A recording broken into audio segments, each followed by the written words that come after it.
Pues vamos a entrar en las Escrituras ahora sí, mis hermanos, este domingo. Estas semanas pasadas estuvimos, hermanos, como ustedes saben, analizando el capítulo 2. Estuvimos en las bodas, ¿verdad?, que el Señor estuvo ahí en Caná. Y también entramos al templo también cuando el Señor vio el desorden y toda la avaricia que estaba aconteciendo ahí por medio de todo lo que estaba circulando en el templo. Esto es lo que estuvimos analizando casi este mes, si podemos decirlo así, ¿verdad?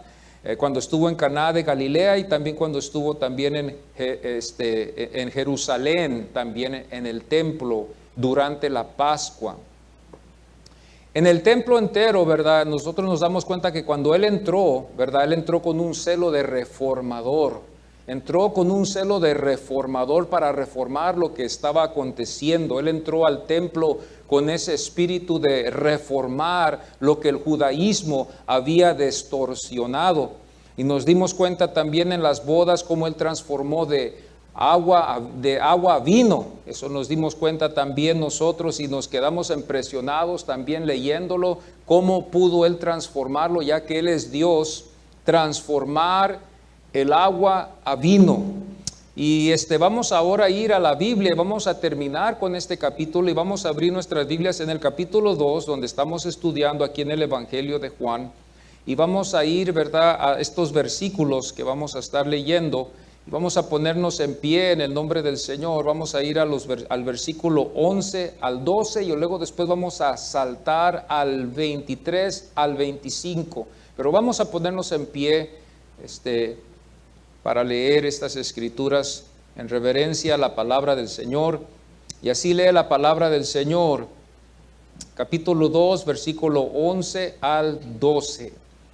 Este principio de señales hizo Jesús en Caná de Galilea y manifestó su gloria, y sus discípulos creyeron en él. Después de esto descendieron a Capernaum él, su madre, sus hermanos y sus discípulos, y estuvieron ahí no muchos días. El versículo 23 al 25 dice: estando en Jerusalén en la fiesta de la Pascua, muchos creyeron en su nombre, viendo las señales que hacía.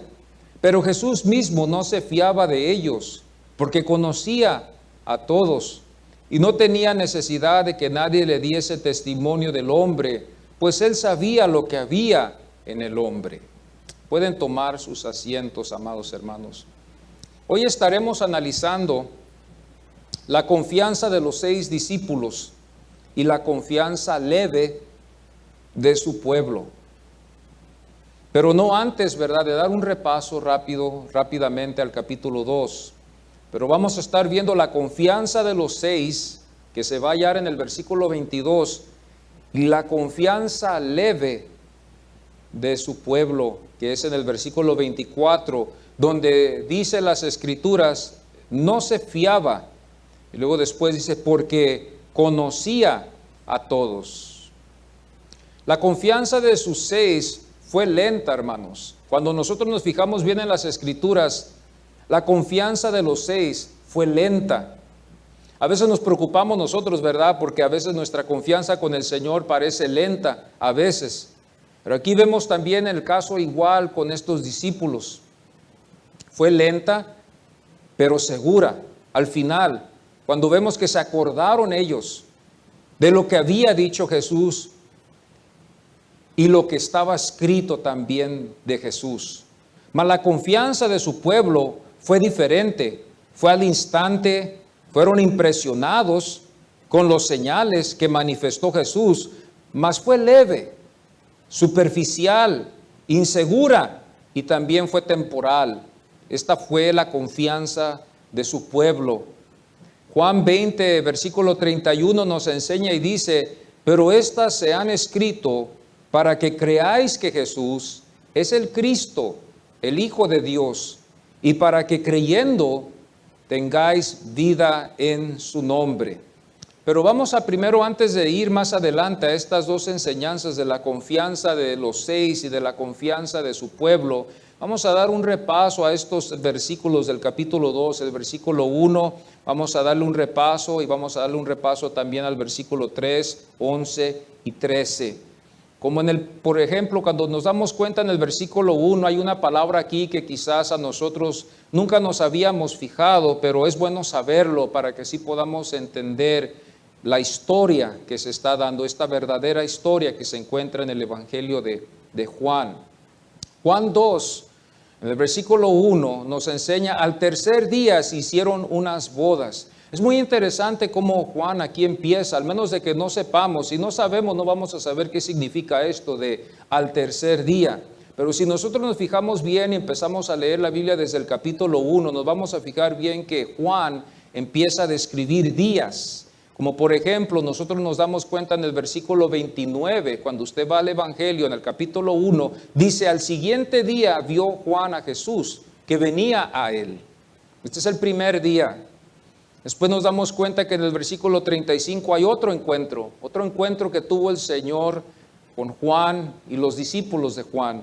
Y la Biblia dice en el versículo 35 del capítulo 1, al siguiente día, otra vez, estaba Juan y 2 de sus discípulos, para que nosotros podamos llegar después al capítulo 2 y poder entender que cuando la Biblia dice al tercer día se hicieron unas bodas. Entonces por eso esto podemos entenderlo muy bien y aceptar de lo que la Biblia nos enseña, que este fue el primer milagro que el Señor había hecho, el primer señal que Él iba a hacer, y iba a hacerlo en las bodas de Caná. Podemos entender nosotros aquí, como escribió Bernard, un escritor, del testimonio de Juan B. o Juan el Bautista al testimonio de las obras de Jesús. Del testimonio de Juan B. al testimonio de las obras. O sea, las obras iban a dar ahora testimonio. Porque cuando nosotros leemos este capítulo nos damos cuenta que se empieza a manifestar señales. Pero al principio en el capítulo 1, Juan no se ven señales, sino que Juan señala solamente a Jesucristo, ¿verdad? Como el Cordero de Dios. Después del bautismo en Enón, donde fue bautizado, de Salim, al siguiente día se encuentra con los 2 discípulos de Juan B. Juan B le pusimos así a Juan el Bautista. Juan A es Juan el Apóstol. Entonces nosotros nos damos cuenta que fueron de ahí a Capernaum, de donde ellos eran. Todos estos 6 discípulos eran de Capernaum, conforme a lo que nos enseñan las Escrituras. Sus nombres eran, para refrescar nuestras mentes, Andrés, Juan, Simón, que le llamamos Pedro en la Biblia, Jacobo, Felipe y Natanael. Estos nombres a veces, ¿verdad?, no se nos hacen muy importantes, pero es bueno recordarlos siempre para acordarnos de los nombres de los discípulos del Señor. Y estos discípulos, amados, ¿verdad?, Simón, Andrés, Felipe, eran ellos de Betsaida. Eso lo hallamos en Juan 1, versículo 44, donde los identifica a estos de que ellos son de ahí de Betsaida, de Capernaum, al lado norte, no al sur, cerca de Capernaum, que se llamaba, también le llamaban casa de pesca, ya que ellos eran pescadores y siempre estuvieron en el mar de Galilea. Este lugar de Capernaum se llamaba casa de pesca. Es muy interesante que donde el Señor fue criado, Él fue criado en Nazaret, y ahí también estaba cerca de Galilea, también era parte de Galilea, y también Nazaret estaba cerca también de Caná. Podemos decir, conforme a lo que nos enseñan, ¿verdad?, los que han estudiado un poquito más profundo esto, ellos han escrito de que son como 3 millas de Nazaret a Caná. Estaban muy cerca, no estaban muy lejos. Se dice también que quizás esta pudiera haber sido familiares del Señor también por medio de su madre María, que ellos vivían ahí en Nazaret y ahí es donde Él fue criado. Quizás estos pudieran haber sido amistades que ellos conocían ya por mucho tiempo. Vivían muy cerca, 3 millas no es mucho, y eran conocidos, quizás ya lo habían conocido a Él desde su juventud, a Jesús. Y la confianza lo vemos también en su madre, ¿verdad? Cómo ella reacciona cuando falta el vino, Estos 6 discípulos, amados hermanos, Andrés, Juan, Simón, Jacobo y Felipe y Natanael, todos estos eran de Galilea, lo vuelvo a repetir. Galilea fue un lugar donde había una mezcla de razas, una mezcla de razas. Esto es algo muy interesante porque en la Biblia también lo vamos a hallar. Cuando estudiamos la Biblia nos vamos a dar cuenta, ¿verdad?, de esto, de que ellos eran una mezcla de razas, y también esto era lo que produjo un acento. Un acento está escrito, un acento peculiar. Marcos 14:70 dice: tú eres de ellos, eres Galileo. ¿Cómo supieron ellos que eran galileos? No era por el vestuario, era por el acento que ellos tenían. Aquí nos podemos dar cuenta nosotros, ¿verdad?, que quizás Jesús también habló con este acento de Galileo también, ya que él fue criado allá también igual. Los de Judea no tenían este acento, pero los de Galilea sí lo tenían. Lucas 22:59 dice: también este estaba con él porque es Galileo. Cuando usted vaya a ir a las Escrituras, a Marcos 14:70, esto es lo que significa de que ellos tenían un acento. Cuando ellos hablaban se les conocía rápidamente de que ellos eran de Galilea, no por el vestuario, no porque cómo se peinaban el pelo, no por las sandalias que se ponían ellos, no, eso no fue la razón. La razón fue porque tenían un acento diferente a los de Judea. Quizás eran menos o más educados, yo no sé, pero los de Judea sí siempre tenían un orgullo muy profundo en sus corazones, que aún hasta no querían ni pasar por Samaria. Si hemos visto esto en la Biblia, lo que nos enseña, que los de Judea odiaban a los samaritanos, y también a los de Galilea también, porque eran mezclados para ellos, ¿verdad? Tenían un acento. Los de Judea tenían un orgullo de que ellos eran de pura sangre. Ellos eran los que creían que ellos eran los principales. Galilea y Perea fue donde gobernó también Herodes Antipas. Y esa palabra Antipas significa antipater, que significa semejanza del Padre. Herodes Antipas significa semejanza del Padre. Y esto es muy interesante de verlo, porque cuando habla así, ¿verdad?, queremos saber qué significa Antipas. Pero eso significa antipater, semejanza del Padre. Ya cuando vayamos a leer esto en la Biblia nos vamos a dar cuenta y vamos a saber rápidamente. Y esto es algo que es precioso porque nos ayuda a entender. La Biblia toda va entrelazada. Es precioso cuando uno puede entender la Biblia, porque ya puede comprender y puede profundizarse más que otros. Y esto nos ayuda mucho. Galilea fue uno de los lugares donde Jesús hizo muchos señales en Naín, Caná, Capernaum, Tiberias, Betsaida, Nazaret, Corazín, y aún hasta en el mar de Galilea hizo el Señor ahí muchos señales para mostrarles a ellos que Él era el Mesías. Estos señales tenían un propósito, no eran solamente hechos, ¿verdad? Como nosotros a veces podemos imaginar, estos tenían un plan divino, fueron hechos con un plan para que el pueblo pudiera ver que este era el Mesías, que ellos estaban esperando, porque ellos estaban esperando el Mesías, ellos estaban esperándolo. Y había mucha duda y mucha confusión, quizás por la razón de que también Jesús había nacido en Belén, pero fue criado en Nazaret. Y es interesante cuando nosotros vemos el capítulo 1 que Natanael dice: ¿puede salir algo bueno de ahí? Porque ellos no estaban esperando que saliera el Mesías de Nazaret o de Galilea. Ellos estaban esperando que saliera de Belén, ¿verdad?, de ese lugar. Pero ellos no entendieron el plan de Dios. Ellos no pudieron entenderlo. Se pretendía que de Galilea saliera el Mesías. Sin embargo, los apóstoles fueron de allí, como también nuestro Señor, que fue criado en Nazaret. Pero también acordémonos bien, ¿verdad? Fue criado en Nazaret, pero Él había nacido en Belén.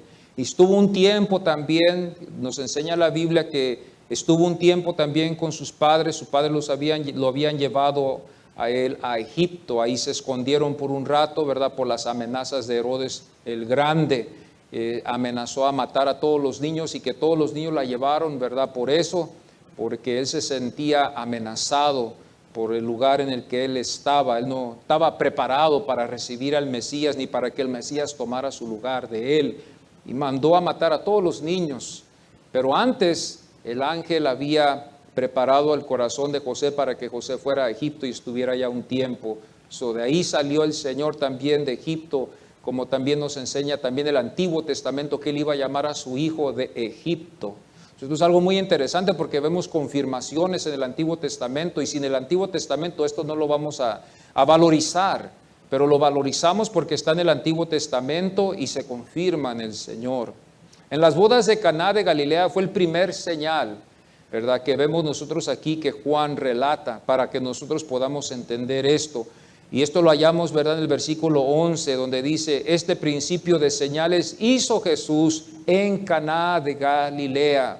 En Caná. Y cuando vamos a las Escrituras, esto nos está enseñando. Ahora nosotros podemos suponer otras cosas y decir quizás él hizo otros milagros, pero conforme a las Escrituras, ¿verdad?, nos vamos a basar que esto fue el principio donde el Señor empezó a hacer señales para enseñarle a su pueblo de que él era el Cristo. Señales en el griego es semión, que significa potencia o prodigio. Potencia o prodigio, eso es lo que significa en el griego cuando nosotros buscamos esta palabra señales. Potencia o prodigio. No fue extraño que los señales fueran vistos por los que Dios había enviado. Esto no era algo extraño, porque también cuando estuvimos hablando el domingo pasado nos dimos cuenta que Moisés también hizo muchos señales y de él iba a venir Jesucristo, aunque hubo otros, vamos a decirlo así, profetas y líderes, reyes, pero ellos eran solamente sombras del que iba a venir, que era Jesucristo. Y Jesucristo vino a cumplir todo lo que está escrito, todas las profecías del Antiguo Testamento. Es algo muy interesante. Estaba leyendo yo un libro, el compendio de la Biblia, un compendio de la Biblia por Henry Halley. Y estaba él comparando, ¿verdad?, los 40 días que ayunó Moisés y los 40 también que ayunó Elías al Señor en los 40 días que él también ayunó, enseñándonos ahí la entrada de este libertador por medio de Moisés y enseñándonos también como el profeta Elías, que también nos damos cuenta, ¿verdad?, que en el monte de transfiguración los tres estuvieron ahí presentes. Y dice aquí en Juan 2:3, ¿verdad?, dando este repaso: y faltando el vino, llegó la hora cuando faltó el vino en esta celebración de estas bodas. Estuvimos hablando también semanas atrás, ¿verdad?, y estuvimos analizando qué era esto, vino o era jugo, porque siempre hay mucha controversia en este tema aquí. Hay muchos que justifican que este es vino y con eso nos da el lugar que podemos nosotros tomar vino. Llegó cuando todavía no terminaban las bodas. Llegó de terminarse el jugo, el vino, antes de que las bodas hubieran acabado. Ya se estaba acabando el vino. Y llegó la madre de Jesús a decirle: no tienen vino. La madre de Jesús, ¿verdad?, tenía esa confianza con su hijo porque él era su hijo. Como toda madre tiene la confianza con su hijo, así ella tuvo la confianza con su hijo por naturaleza, como ella era la madre de Jesús. Ella se la arrimó a él y dijo: no tienen vino. Entonces nosotros nos damos cuenta aquí también, y estuvimos analizando esto, que no fue una orden de su madre a él a que hiciera el vino, sino que ella lo dejó en las manos de él y después el Señor decidió hacerlo. Hay muchos que piensan que esto nos enseña de que la madre de Jesús tiene autoridad sobre el hijo, y hay muchos que andan buscando a la madre en vez de buscar al hijo, cuando nos enseña la palabra del Señor que Jesucristo es el camino, es la verdad y es la vida. Pero aquí nos damos nosotros cuenta, ¿verdad?, que a veces esto puede también causar algo de confusión, y estuvimos hablando de esto también. Jesús produjo el vino. Y luego la pregunta que a veces que trae la controversia es: ¿qué clase? ¿Fue jugo o fue vino? Porque hay algunos ministros que dicen que es jugo, algunos dicen que es vino. Tenemos que ver analizar esto un poquito más profundo. Un análisis de los pasajes del Nuevo Testamento revela que la palabra griega oinos, que ojalá que nadie se haya olvidado, que significa vino, Puede también significar dos clases: el fermentado vino y también el vino que no es fermentado, que sería el jugo que nosotros le llamamos vino fermentado o vino no fermentado. En el griego la palabra es oinos, oinos.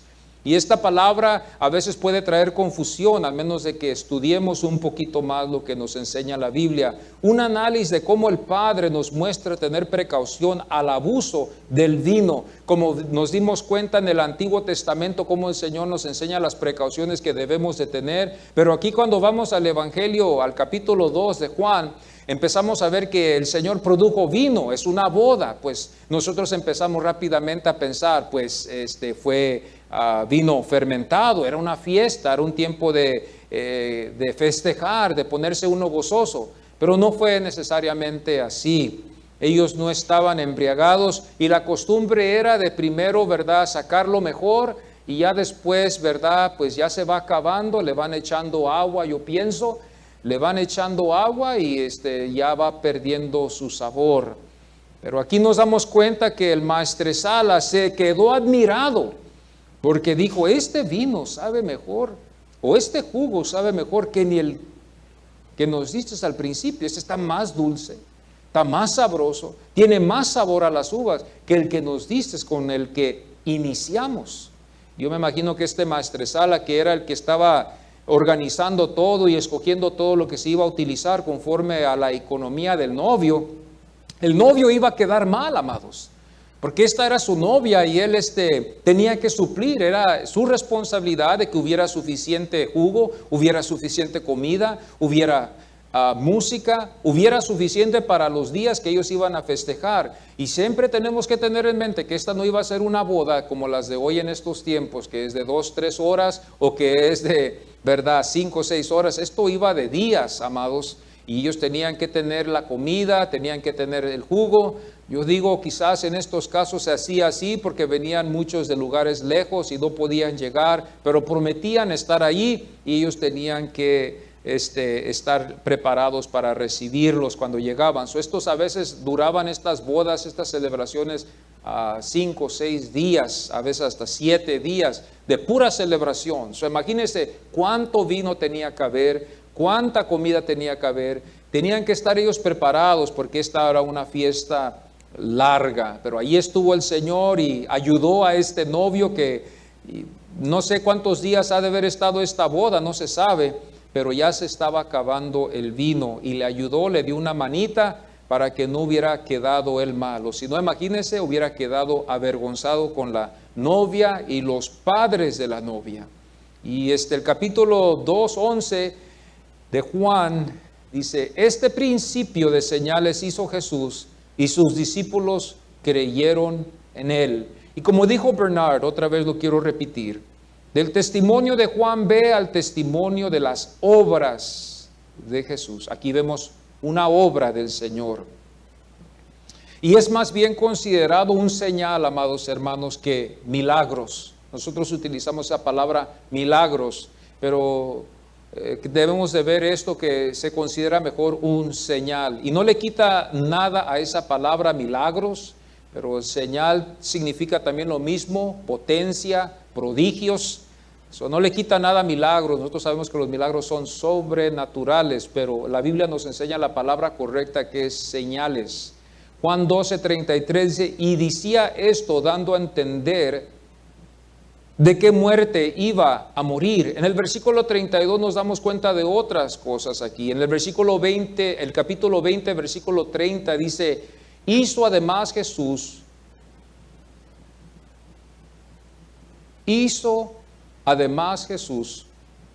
otras señales en presencia de sus discípulos. Otras señales. También nos damos cuenta también en el capítulo 1, versículo 14 dice, y aquel verbo fue hecho carne y habitó entre nosotros y vimos su gloria. Entonces allá en Juan, en el capítulo 1, versículo 14, la confianza de ellos fue puesta en él. Si usted quiere más después analizar esto, usted puede ver el impacto que ellos recibieron en sus vidas en el capítulo 1 versículo 35 al 51, donde vemos que se encuentra con estos dos, y después de esos dos se multiplica otra vez en otros dos, y luego otros dos, para llevarnos al número 6, que eran solamente 6 los que estuvieron con él en las bodas de Canaán. Yo antes pensaba que eran los 12, cuando se habla de discípulos, nosotros el primer número que pensamos es 12, pero eran nomás 6, y estos fueron los primeros. Juan capítulo 2, versículo 13 dice después: subió Jesús a Jerusalén. En este repaso que tenemos ahorita, que estamos dando de este capítulo, nos damos cuenta que el Señor subió a Jerusalén. La Pascua se acercaba y Jesús quiso estar allí. La Pascua se acercaba y Jesús quiso estar allí. La fiesta de la Pascua era en Jerusalén y Jesús fue como había sido acostumbrado. Sus padres así lo habían acostumbrado, su madre y José, así lo habían acostumbrado a él a ir a las fiestas de la Pascua. Hay muchas de las veces que podemos espiritualizar esto y pensar nosotros y decir, bueno, pues él ya tenía el Espíritu de Dios. Hay muchas cosas que no hemos tocado y que quizás esto ya estaba en él y no necesitó él la ayuda de sus padres para esto, para reflexionar en estos días tan especiales. Pero Lucas nos enseña, ¿verdad?, que cada año sus padres, o sea, su madre y José, llevaban a Jesús a la fiesta de la Pascua, la Pascua. La Pascua fue instituida por Jehová, si podemos recordarnos en el Antiguo Testamento. La instrucción, ¿verdad?, fue dada por medio de Moisés. Moisés fue el que Dios usó para darles instrucción al pueblo cuando iban a salir de ahí de Egipto. La Pascua es, y lo voy a decir así, conmemorial para ellos, ¿verdad? Ellos no se olvidan de eso. Para ellos, de nunca olvidarlo, es conmemorial, nunca se olvidan. Como para nosotros la Santa Cena, cada vez que tomamos la Santa Cena reflexionamos, ¿verdad?, de que el Señor nos ha salvado y que que por el Señor estamos nosotros aquí. Así la Pascua para ellos, la Pascua es conmemorial para ellos, para nunca olvidar cómo Jehová los sacó de Egipto. Y la Pascua fue en un tiempo de instrucción, fue memorial, es perpetua, y todos participaban, todos los varones participaban en esto, y también las mujeres participaban.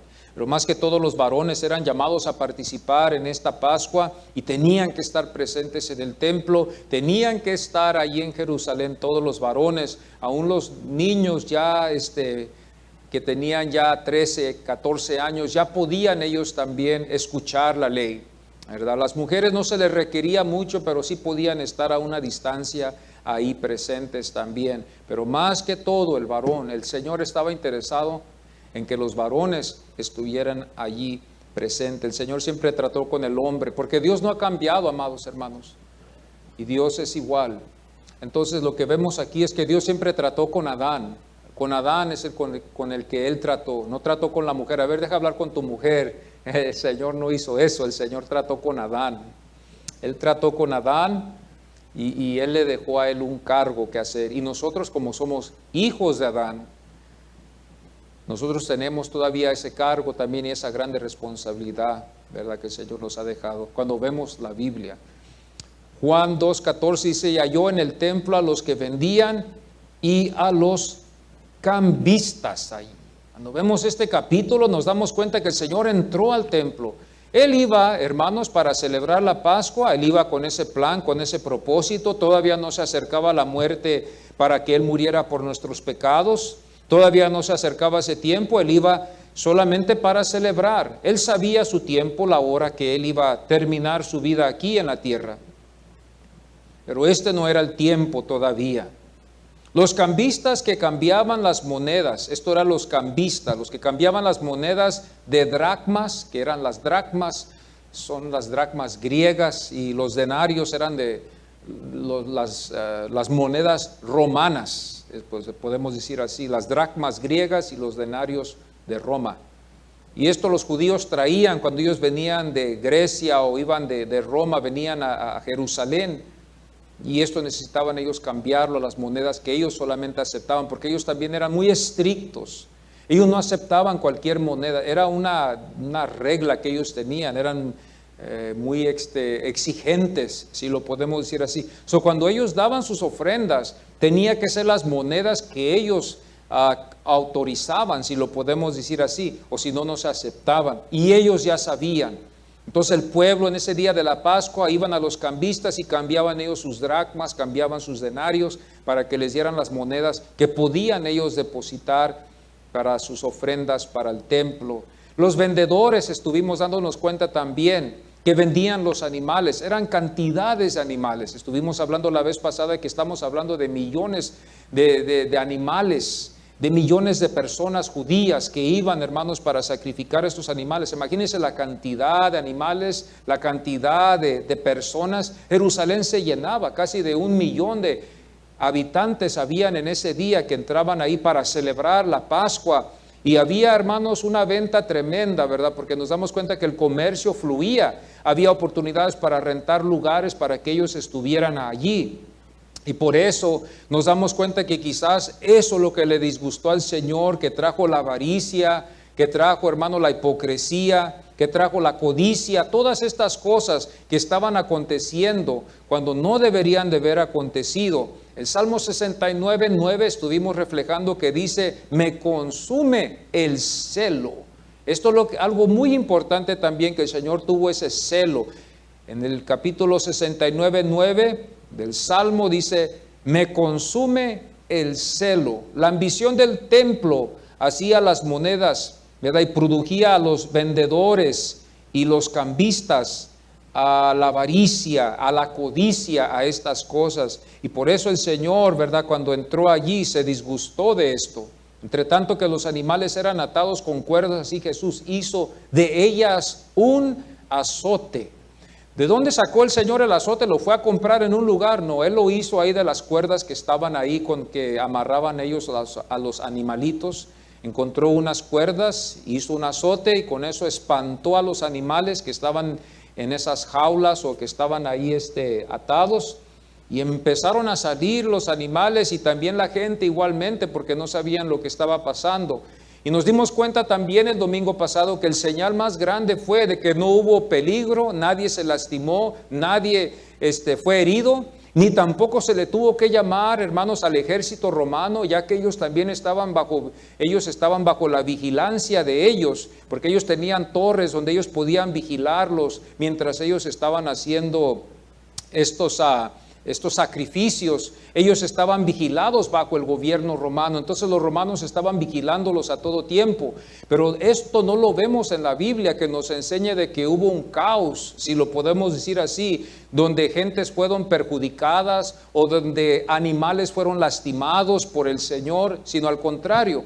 Como usted sabe y yo sabemos, ¿verdad? Solamente espantándolos con un ruido a los animales, ellos fácilmente se asustan y corren. Así fue aquí en este caso, cuando el Señor hizo este azote. El Señor lo hizo, pero no lo usó para darle a nadie con él, sino que Él lo usó para espantarlos, a estos animales, y también la gente también misma se espantó. Ahora tenemos que ver esto muy bien, hermanos, de que había ahí ancianos, habían ahí niños, habían mujeres, habían hombres, había de toda clase y había muchísima gente. El mejor ejemplo que puedo usar es cuando aquí en esta ciudad, aquí tenemos una feria. Hay muchísima gente que viene de Los Ángeles, que vienen de diferentes ciudades a venir aquí a las ferias que tenemos aquí nosotros en esta ciudad.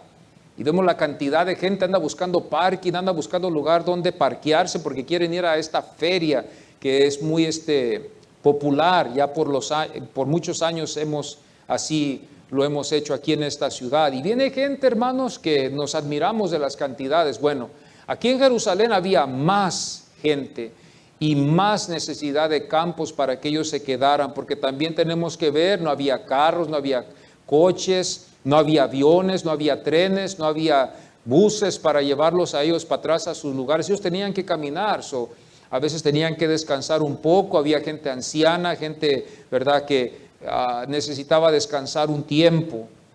El Señor aquí hizo un azote, pero no para darle a la gente ni tampoco darle a los animales.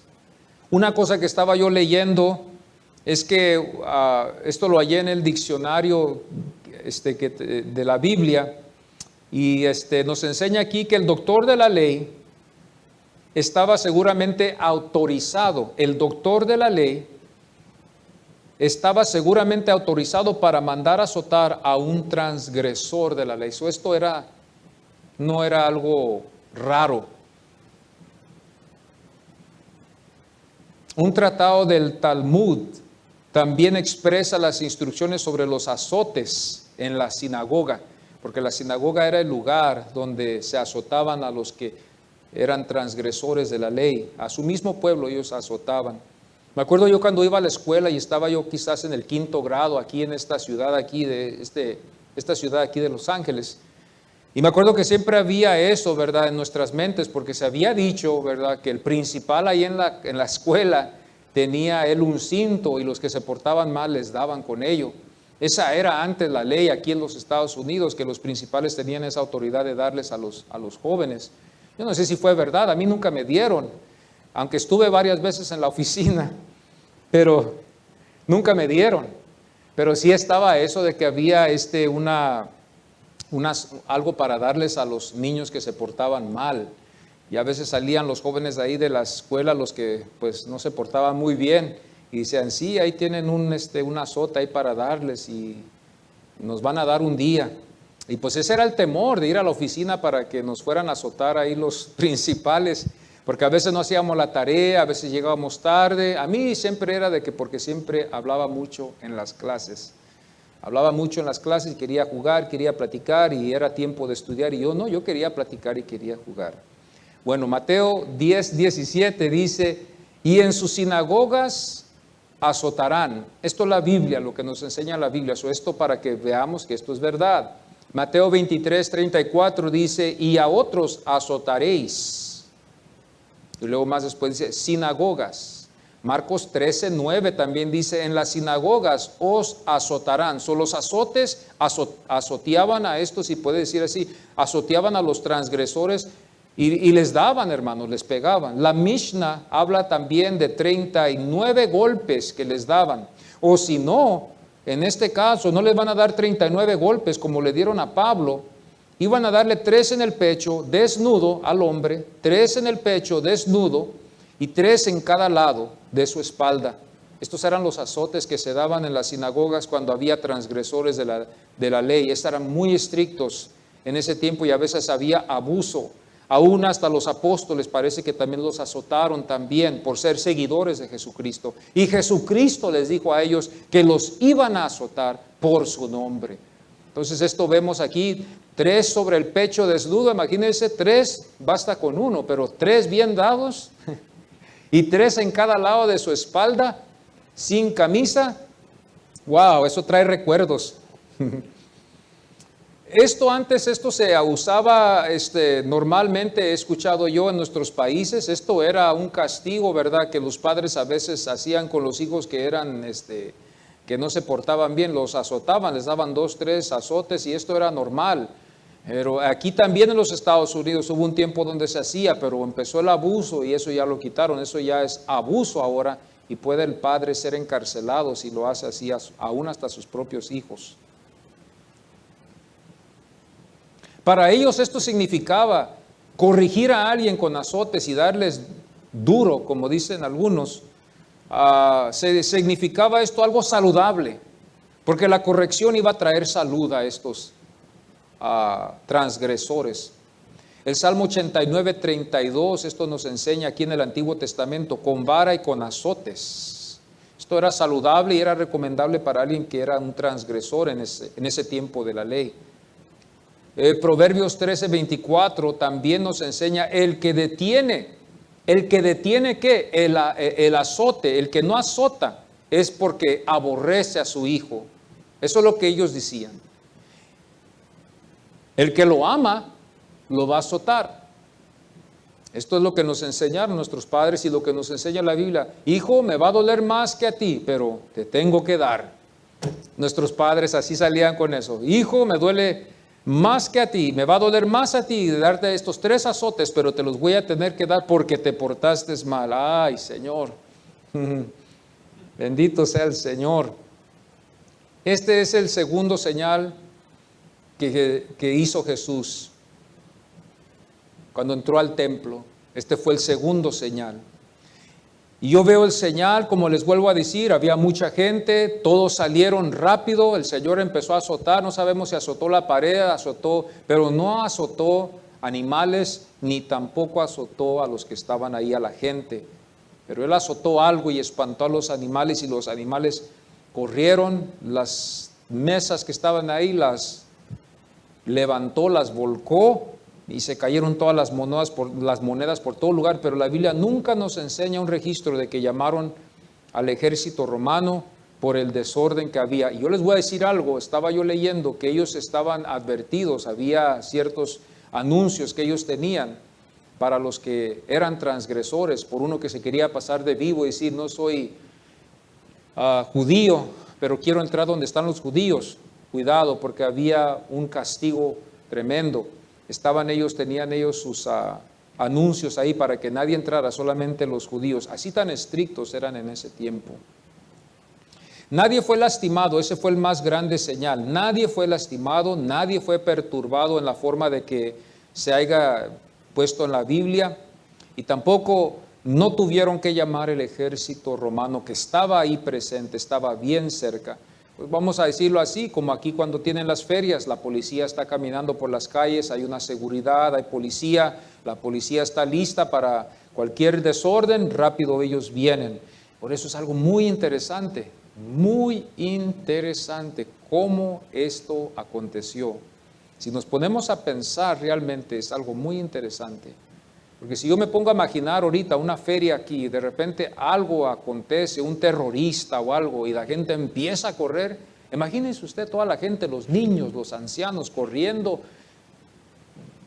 atropellándose los unos a los otros, ¿verdad? Porque hay una conmoción grande, y de repente van a llamar a la policía, y la policía va a ir ahí, va a querer ellos también van a querer poner la orden. Entonces, esto es lo que no vemos aquí en este capítulo 2, porque esto fue Dios el que hizo esta obra, y esta gente salió en una forma divina, que no podemos nosotros cómo explicarlo. Cuando el Señor entró ahí, entró con ese celo por lo que Él había visto.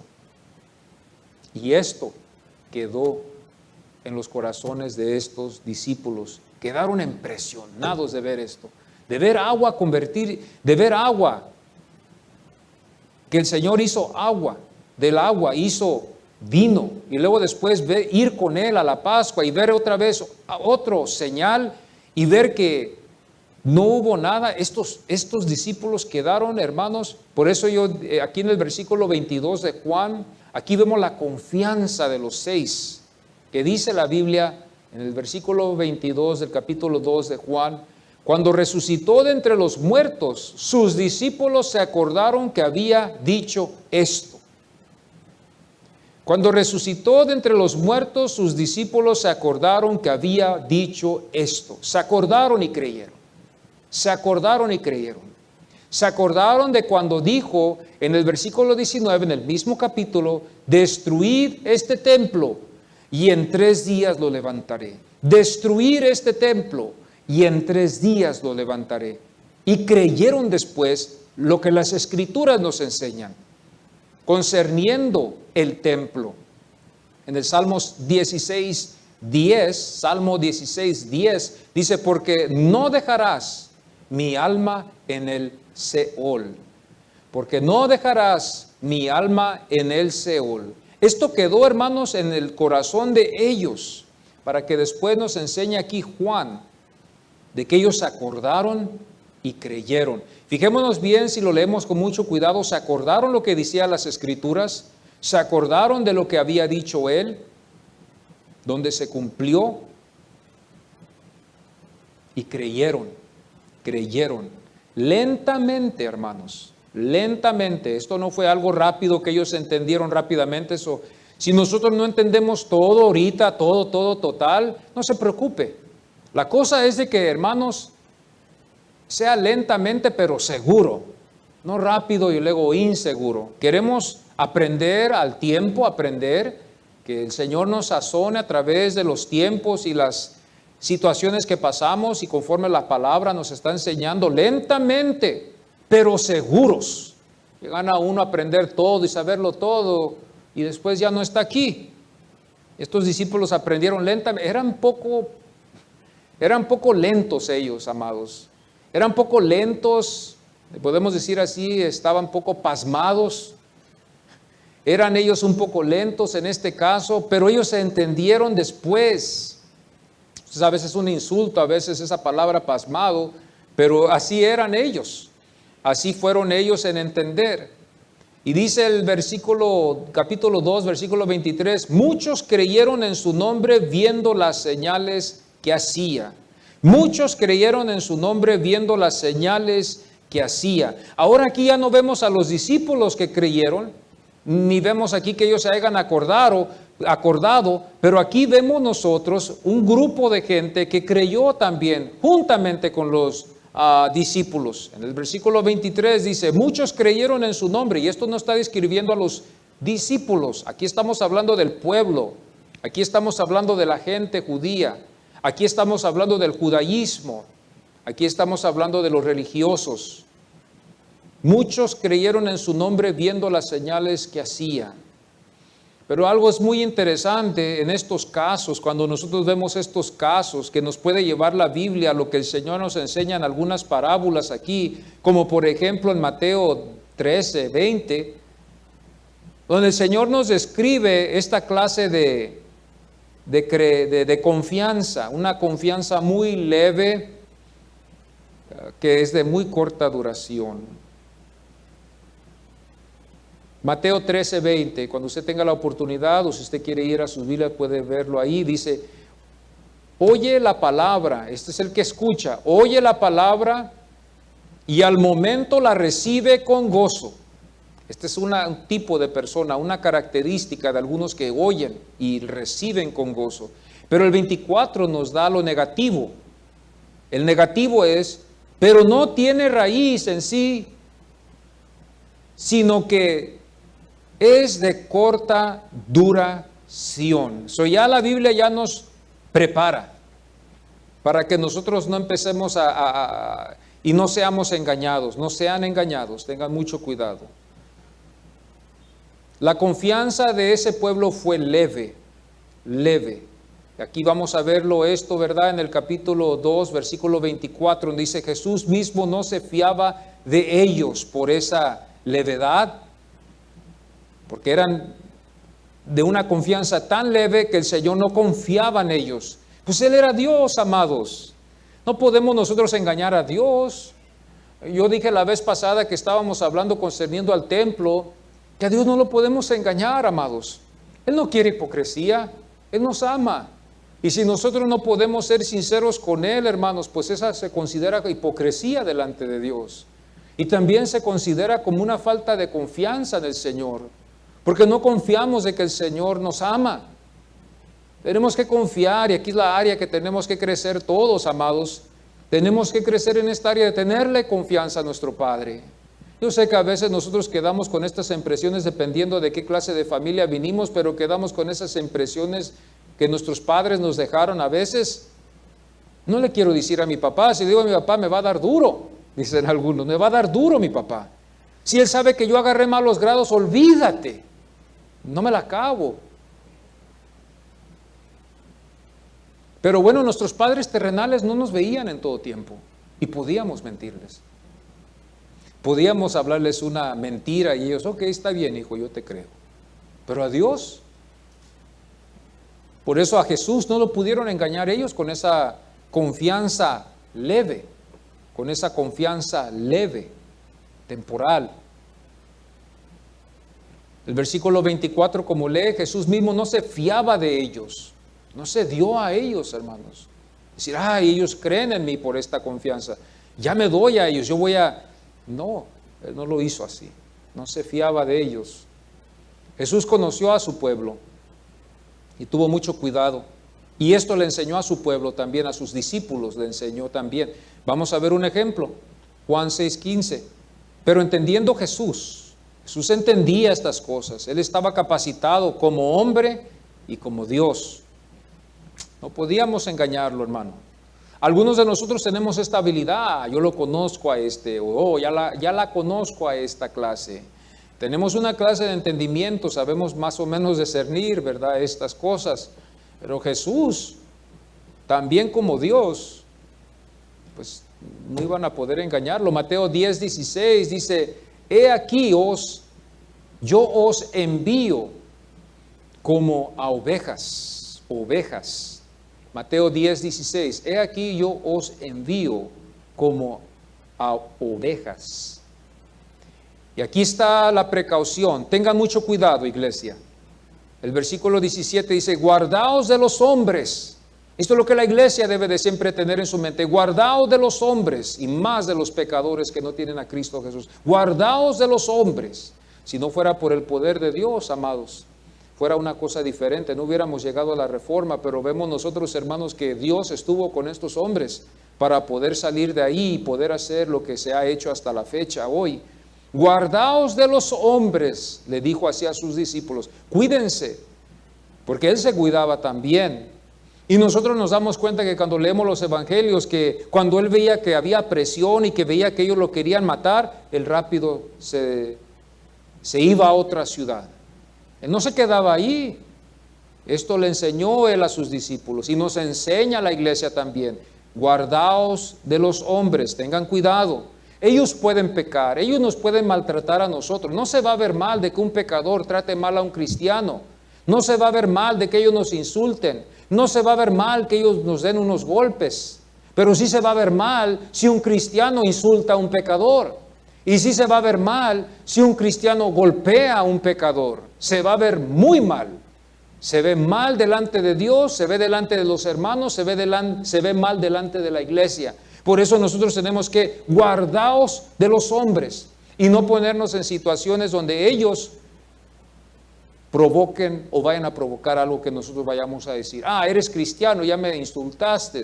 Ah, ya eres cristiano y me maltrataste. Somos humanos, somos hombres. Yo tengo lengua, usted tiene lengua, yo tengo puños, usted tiene puño. Olvídese, hermano, esto puede ser algo feo que el diablo puede hacer aquí. Por eso tenemos que tener mucho cuidado con los hombres y más con los que no tienen a Cristo Jesús en su corazón. Tenemos que tener precaución y no ponernos en una situación donde ellos vayan a causar que les digamos algo, o quizás que, ¿verdad?, vaya a causar algo tremendo. Tenemos que tener mucho cuidado. Juan 1:42 dice: y mirándole Jesús, Jesús lo veía como hombre, pero con un hombre que sabía discernir, y también como Dios pudo mirar a Natanael. Y el versículo 46 del capítulo 1 dice: Natanael le dijo: ¿de Nazaret puede salir algo de bueno? Pero aquí está la duda de que el Mesías podía salir de Nazaret. Y Felipe le dijo: ven y ve. Y dice el versículo 47, cuando Jesús vio a Natanael que se le acercaba, dijo: he aquí un verdadero israelita en quien no hay engaño. Esto es lo interesante que nosotros vemos aquí, cómo el Señor pudo discernir y cómo nos llama a tener mucho cuidado. Él discernió a sus discípulos, los conocía, estuvo con ellos y tuvo mucho cuidado. Pero con este pueblo que la Biblia nos enseña en este capítulo de Juan, para terminar: y estando en Jerusalén en la fiesta de la Pascua, muchos creyeron en su nombre, viendo las señales que hacía. Pero, esa palabra cambia todo. Pero, Jesús mismo no se fiaba de ellos, porque conocía a todos y no tenía necesidad de que nadie le diese testimonio del hombre, pues Él sabía lo que había en el hombre. Ahora estamos hablando de una profundidad. Para nosotros nos podemos conocer como hombres, somos débiles, pero aquí estamos hablando de algo que es como Dios. Si vemos nosotros en el Antiguo Testamento la forma en que el Señor usó discernimiento, aquí vemos nosotros en Primera de Samuel, capítulo 16, versículo 7. El discernimiento que el Señor usó. 16, versículo 7. Y Jehová respondió a Samuel: no mires a su parecer, ni a lo grande de su estatura, porque yo lo desecho. Porque Jehová no mira lo que mira el hombre, pues el hombre mira lo que está delante de sus ojos, pero Jehová mira el corazón. Wow. Primera de Crónicas también nos damos cuenta aquí. Primera de Crónicas 28:9. Tenemos todavía tiempo para ver estas escrituras.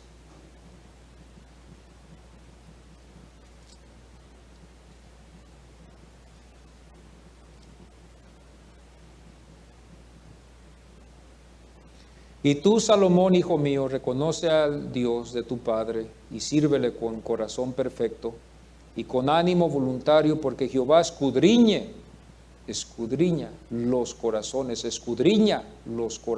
de todos. Este es el Señor. Jeremías 17:9.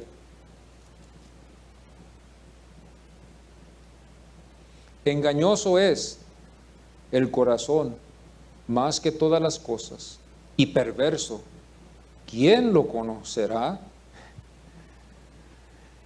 Nosotros nos podemos engañar, pero a Dios no lo podemos engañar.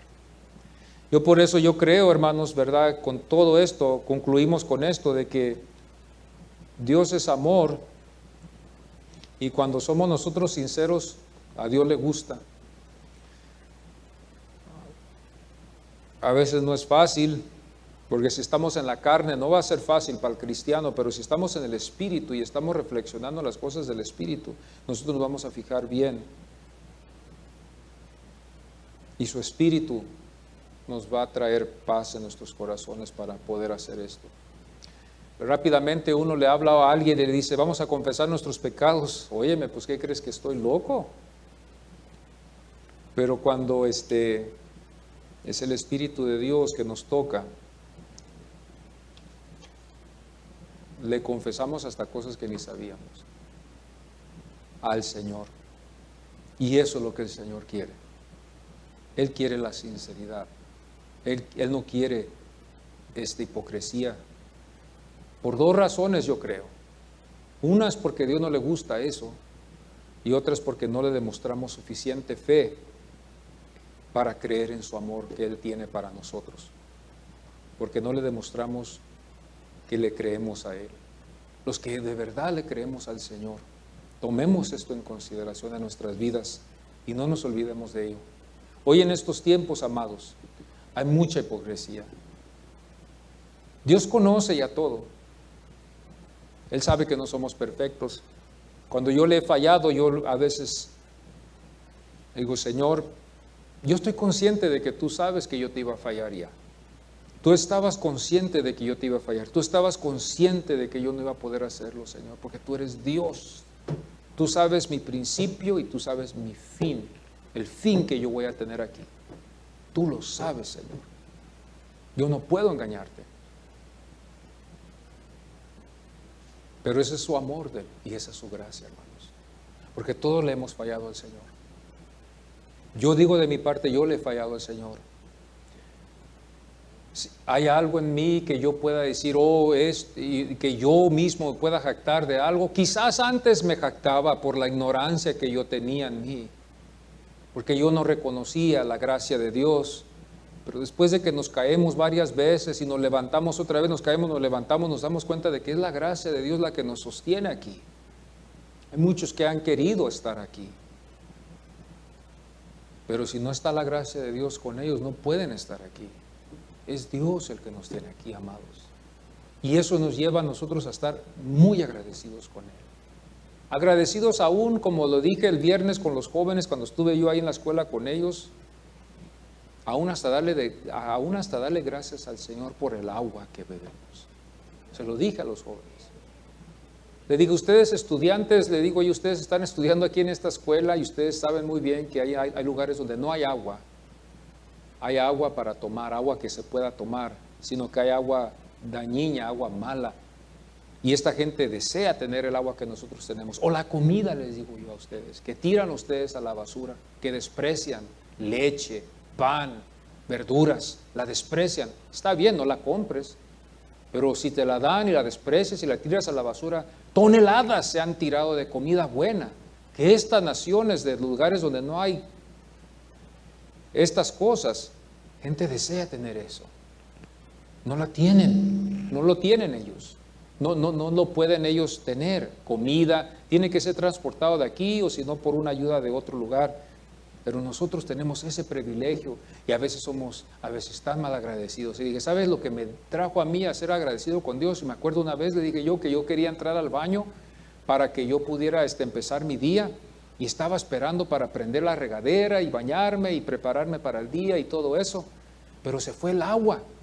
Y no se fue el agua por 1 hora, 2 horas, 3 horas, 4 horas. Se fue el agua por un buen rato. Y estaba yo en ese tiempo, wow, aprendí a apreciar el agua.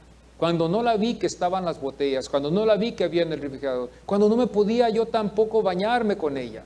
Aprecié el agua en ese día. ¿Qué sería si hubiera sido ya hablando de meses, años, que tenía que depender de que el agua viniera de no sé qué lugar para que yo pudiera tomar agua o guisar con el agua o lavar mi ropa con el agua? Qué privilegios tenemos aquí en los Estados Unidos cuando venimos nosotros aquí.